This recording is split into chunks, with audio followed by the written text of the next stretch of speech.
Z-board.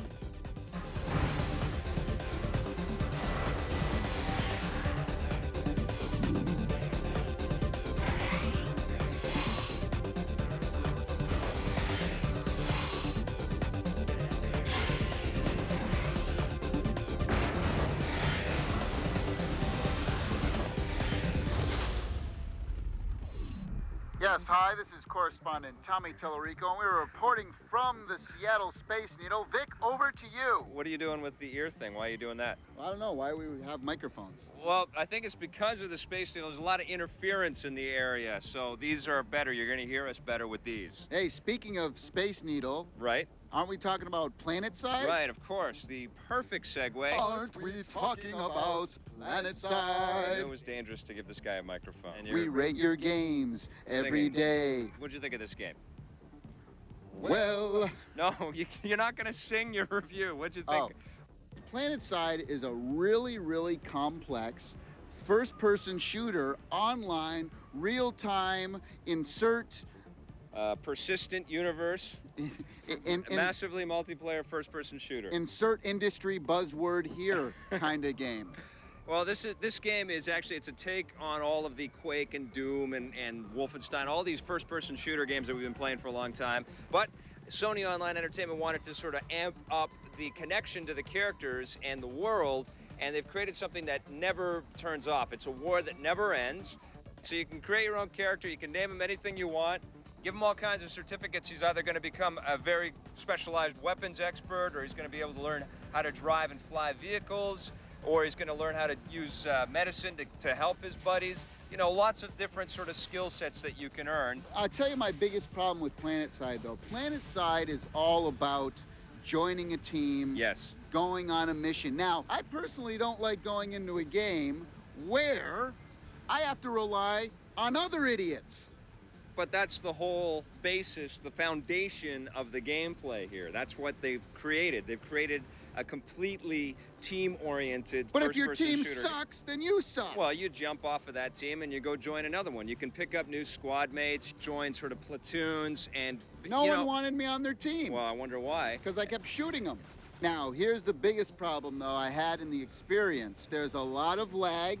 There is lag. And there's a lot of crashing that goes on. Now, the problem with this is that this is a first-person shooter game, and you have to pay a monthly fee every month. I think it's $10. That's right. To pay. Now, if I'm a gamer and I'm paying $10, I expect there to be no crashing and no lag times, because hey, let's face it, every first-person shooter out there has an online play for free. Right. You know, and so hey, I totally commend them for doing something that's no one's done yet. I think this style of gaming, though, still has a long way to go. I'm going to give it a 5.5. It's a great first attempt. I'm going to give it a 7.5 out of 10. I think Planetside is definitely a step in the right direction for first-person shooter games, but you're right, some of those bugs have to get fixed. On the positive side, this game features an incredible array of weapons and vehicles to play with. The training in the game is very robust. There's tons of skills that you're going to learn and acquire as you play through the game. And the best part about Planetside is the fact that you really take ownership over the character that you build and watch grow. On the negative side, there's lots of lag times and crashes. It is a team experience, so there's not much of a one-player mode. And finally, there is a monthly fee to play this game, and no other first-person shooter game does that. All right, let's switch now from the massively multiplayer first-person shooter realm and talk about Midnight Club 2 from Rockstar. It's for the Xbox, but also available for PlayStation 2. What'd you think of this one? What I like about this game is that it really gives you the sense of like street racing. They really should have put Too Fast, Too Furious. They could have easily put that license to this game. Well, I think they were looking to maybe time the release of the game with the movie and the sudden surge in interest in illegal street racing. Yes. Well, the great thing about this game is that it's a free-flowing city. So, like, the city is existing, and you can pretty much drive and go wherever you want, similar to Grand Theft Auto. Right. But you go around and you flash your lights. Yes. That's your lights. You know, I was trying to flash my chest. Right. Because they told me, oh, flash the driver. Right, I'm like, and okay. of course. So you flash a driver, and then you kind of go on these little mini adventures Yes. with the character. Now, the characters in the game are completely stupid. I like ridiculous. the characters. I like this idea. You would. I like the idea that they've gone. It's not They just. went cheesy, It's though. not just cars. I like that they have these big sort of faces and they're thinking, and you see their internal thoughts. And That but I like. The It's just- animation on those characters is great too. I Just think the characters faces look awesome. themselves are They're little, stereotypical. A little, yeah, wanky. And they also repeat the same phrases over and over again when you're driving and That's racing against them, and you really want to see them wreck. The other thing is you can actually get motorcycles as Very well, cool. which they introduced into this game. The assortment of vehicles is awesome. The motorcycles are a huge difference, just like the motorcycles in Grand Theft Vice City. It's the same kind of vibe. You're really getting a great connection to the road. And that's the great part about this game is they have added big jumps. Oh, yeah. Crashing through windows, going upstairs and stuff. I'll tell you one thing I didn't like, though, was I didn't like the fact that you couldn't map the digital pad at all. You Right. can't use a digital pad. But the big news here with Midnight Club 2 is that it's Xbox Live compatible. Yes. When I was playing on the Xbox Live and I got the headset hooked up, Yeah. it was really interesting to me because I had like people in Montreal Right. playing people in Texas. And it was like a four-man race. Right. And and it kind of really hit me at that moment that How international Xbox Live is. it really is. Yes. And there's nothing more funny than having a French guy talking to a Texan, trash talking each other. It is pretty amazing. There's already a huge community being built up around this game, and for good reason. The online stuff is awesome. You can play all of the cars that you earn through the campaign mode, and you know, obviously there's guys that have just sat and played this thing to death, so they have the best cars and they're winning every single race, but it's still fun to jump in there, trash talk, and see what some of the best drivers in the world are playing and how well they're playing this game. But that brings up kind of a frustrating element here. You have to win every race in order to advance in the campaign mode. And it gets very frustrating to do those same races over and over again. I think they should have done some kind of reward system if you come in second or third. I love Midnight Club 2. Definitely pick it up for your Xbox or PlayStation 2. You want to play this thing online. 9.5 out of 10. I'm giving it an 8. On the positive side, there's an awesome collection of cars in this game, and you get to drive motorcycles as well. The physics and handling of the vehicles is exactly the way you want it to be. It's a little bit arcadey, but it's pitch perfect. But the best part about the game is that you can get online and play with up to 7 of your friends. Amazing. On the negative side, I would have liked to have seen the digital pad supported. In some of the challenges, you have to come in first place, and you pretty much have to memorize where you need to go. And some of the characters and their voices get annoying. Stick around. We're going to hoop it up after this with a look at NBA Street Volume 2. Hoop it up, You like that one, don't you? hoop-de-doo. Hey, doesn't this look like Sonic the Hedgehog's first level? Well, it's kind of fitting because I'm playing Sonic Advance 2 on my Game Boy Advance, and I always love seeing Sonic, especially in 2D, and that's what we got here. Sega developed a 2D side-scrolling Sonic just the way we like it, super fast, lots of cool dash moves, lots of cool loop-de-loops and all kinds of jumps and bouncy things and springy things. He's running through sort of green, grassy levels like this. He's running through sort of a lava-type world. He's got an ice world. My favorite level, though, is sort of the musical world where he's shooting through horns and he's bouncing off of keyboards and he's got all kinds of nifty sort of drum sounds and xylophone sounds. Great level there. And what they've done here is they've actually given you the ability to unlock all kinds of new characters. You can race through the game as Sonic, and then you can unlock Cream the Rabbit. I'm not going to say anything about that. And then you've got Tails. Of course, we all love Tails. So you can press that A button, and you can use your 2 tails to hover like a helicopter. I wish I could do that. How do I score 2 tails to hover like a helicopter? I want something like that. Anyways, so you can play as these different characters. I've always loved Sonic games because they really are about speed. But I have to say, it's getting a little old. It's getting a little tiresome. I've done that a lot now, you know? I've played these kinds of games so much that it wasn't quite as fun as I thought it was going to be. Even still, great game. Can't really knock this too much. Going to give it a 7.5 out of 10. Check out Sonic Advance 2 for the Game Boy Advance.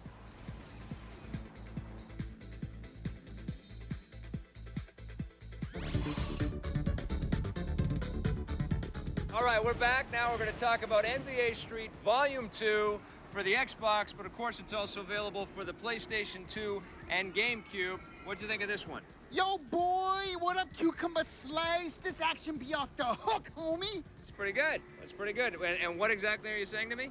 I said that I enjoy this game immensely. Yes. But it does have a few problems. Okay, that's what I thought you said. Yeah. I love this game. I like the first NBA Street, and with this game, EA Sports Big has gone back in, and they've improved every little thing that I enjoyed in the first game. Now you can have up to 4 people playing the game at the same time. You can do a lot more moves. You can do things like the off the heezy, which is a great move where you bounce it off the guy's head and he's all dazed and stunned and confused, and you grab the ball again and take it in for a cool slam. There are some great alley-oops that happen and that go on. There's some great block moves and stuff. That's another thing they improved this year. Now there's actual defense in the game. It isn't just all, who can get to 21 faster and you score every time down the court. You can get in there and stuff the slam dunks, and that is so satisfying, man. If you're Shaquille O'Neal and you're in the key and you got a guy coming in from, 45 feet, he's coming in for that thunder slam, and you pat it away, that is awesome, man.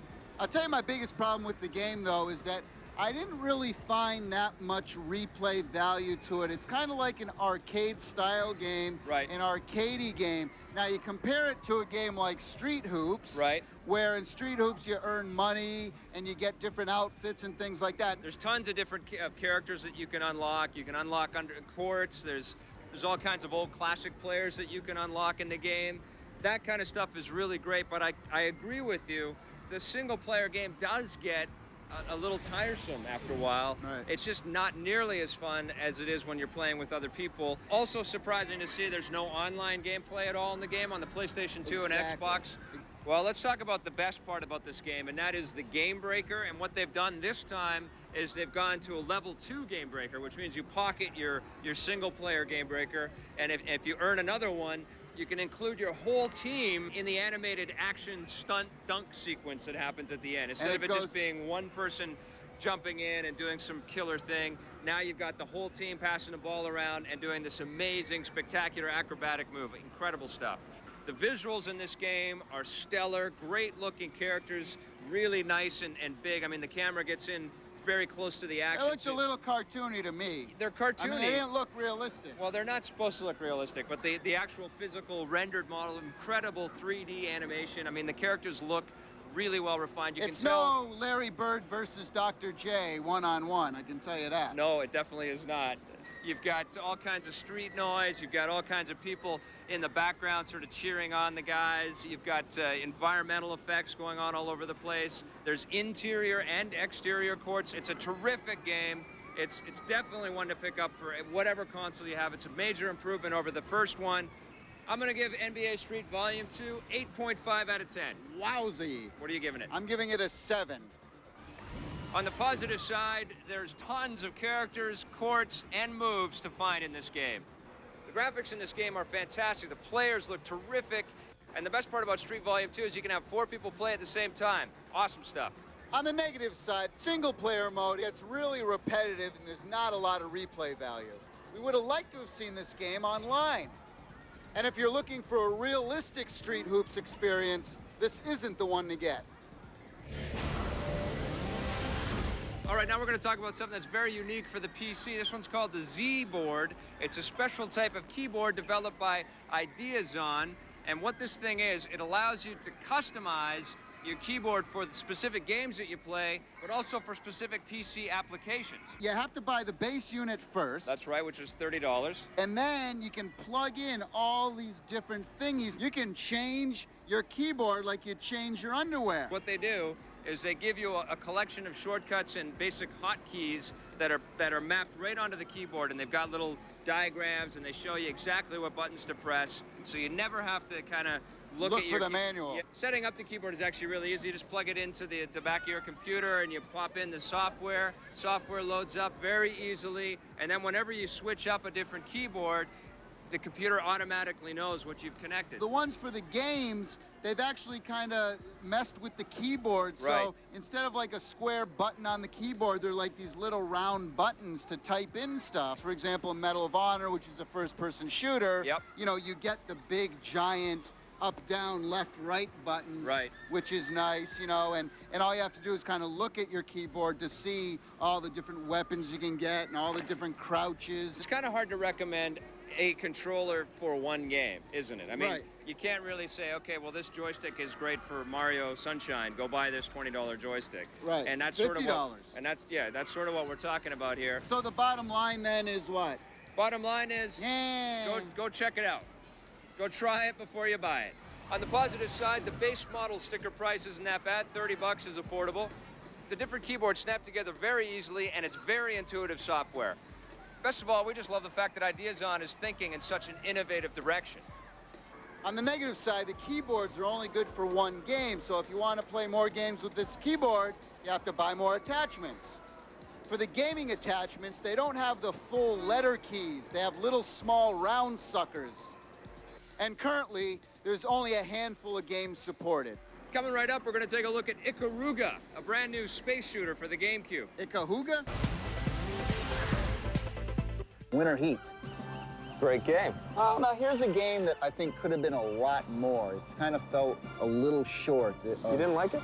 I liked it, but I think it could have been a lot better.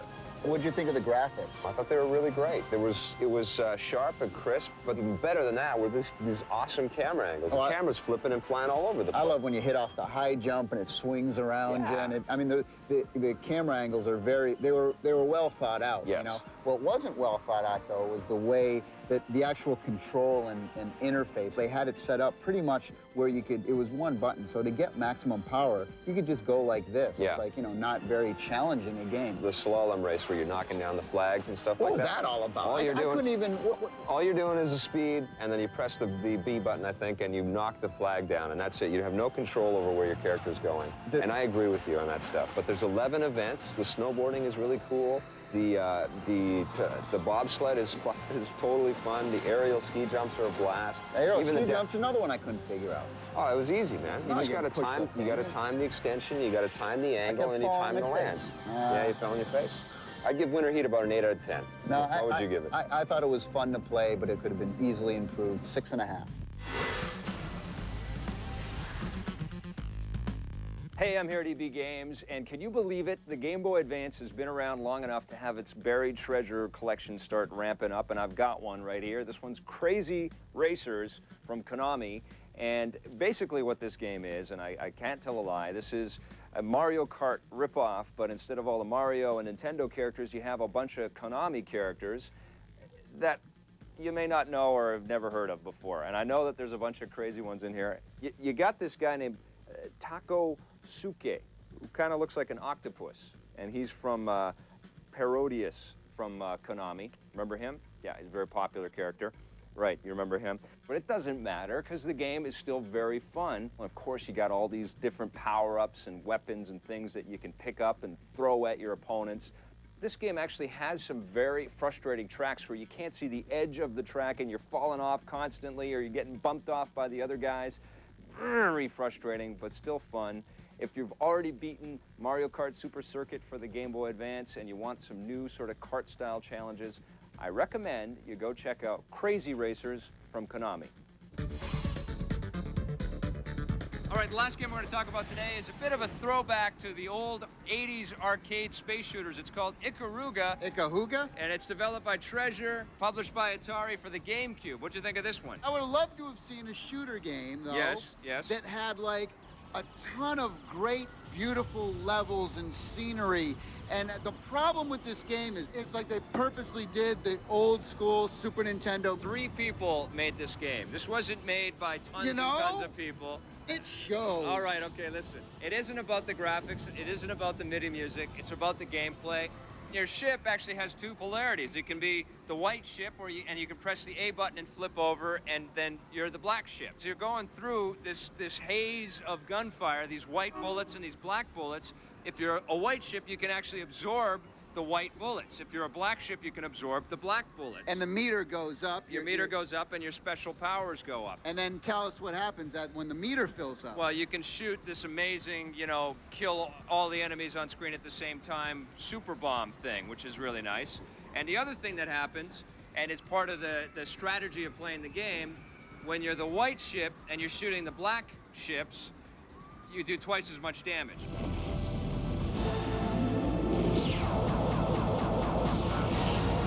It has a vertical mode, so if you can flip your TV on its side, you get the full resolution of the game, because otherwise it's sort of half the TV kind of resolution. Now, we have a big screen, right? So obviously we couldn't take a big screen TV and knock it on its side. Right. So what I had to do is I had to go and I laid on the floor like this. And his butt was in the air. And I was playing the whole game like this. And he was awesome. You should have seen his skills. And it was crazy. Yeah, it like was really that. got a big headache playing it that way. You're constantly freaking out though, but Yes. they really make the game too difficult. It's very hard. And the reason they make it too difficult is It's because there's very only short. 5 worlds in there. But so they look great, and they're They very don't fun. look great at all. I think they look great. I'll tell you what I did like in this game is that the fact that they give you a password at the end of the game, Right. and you take that password and you can go online and see where you rank in the world. There's also a tutorial mode, and you can actually watch the game and play the game in slow-mo, so you can start to learn the patterns and But the techniques the that you need. biggest problem is that they don't give you credits to continue.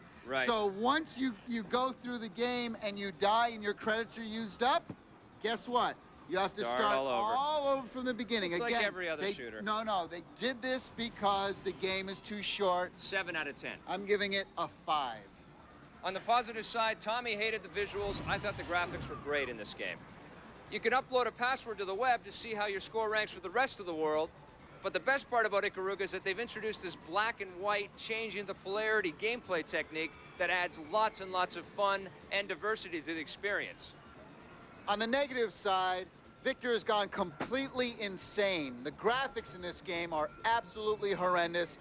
There's no credits or continues, so you have to start from the beginning every time the game's over. This game, during parts, is insanely difficult.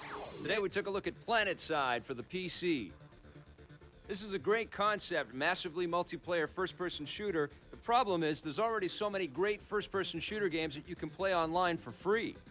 On the Xbox, we looked at Midnight Club 2.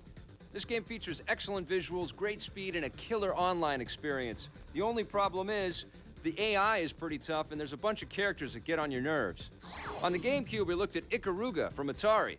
This is a very fun and original concept for a shooter game, but the visuals and the gameplay may be a bit too dated for some players. On the PlayStation 2, we looked at NBA Street Volume 2. This game has amazing characters and animations in a 4-player mode, but the single-player game gets a little bit repetitive, and we really missed online play. In hardware, we looked at the Z-Board from Ideazon. Now, this is a very innovative product. Being able to switch keyboards on the fly is very cool. Only problem is, it's a little bit expensive considering each keyboard is only made for one game or one application. On the Game Boy Advance, I looked at Sonic Advance 2. This is a good-looking, fast platformer, but we've all played a ton of Sonic games before. So there you have it. You got to rush out, pick up Ikaruga. We're going to see you guys next time. You got 3 different choices there. You can create your own character. Testing 1, 2, 3. Can I use your microphone? You can use my microphone. Okay. This is a brand new dynamic we've introduced here. And we're never going to get done. Go ahead. All right.